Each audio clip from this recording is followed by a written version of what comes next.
إذا كنت تعاني من تشقق الأقدام، إذا كان عندك ساقيك ولو سمرين من أشعة الشمس، اليوم راح نتشارك معاكم وصفة منزلية فعالة تساعدك على معالجة مشاكل تشقق القدمين في نفس الوقت الاسمرار الناتج عن أشعة الشمس.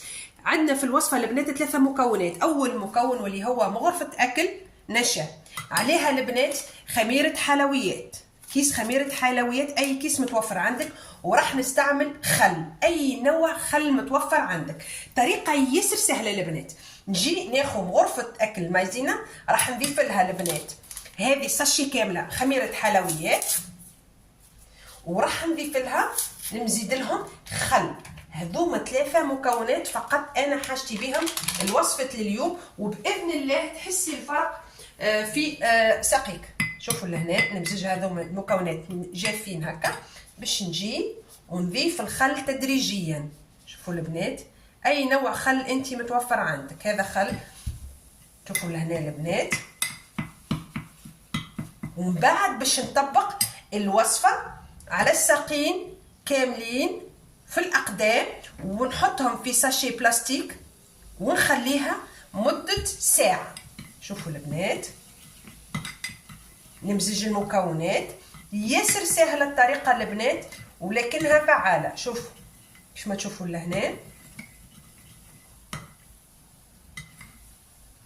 حاجتي الوصفه تتفاعل هكا باش نجي ونطبقها على الساقين وفي الاقدام،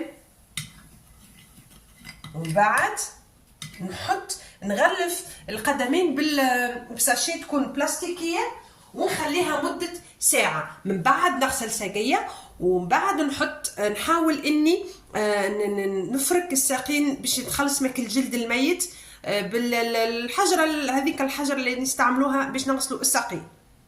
كيف ما قلت لكم البنات، من بعد ما نطبق الوصفه باش نجي عندنا البنات الحجره هذه اللي هنا تكون هكا، وعندنا هذه زاده المبرش هذا لهنا كيف ما تشوفوا لهنا، نعتمدهم لهنا البنات باش نتخلص ماك الجلد الميت.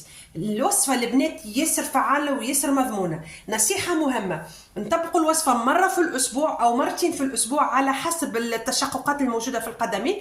لكن اهم حاجه شوفوا البنات، كل ما انت تستحمي تحسي لازمك ديما الساقين كي تكملي الاستحمام تحكيهم هكا بالحجره هذه باش تتخلصي ديما، يعني ديما ما عندكش الجلد الميت يكون متراكم على القدمين.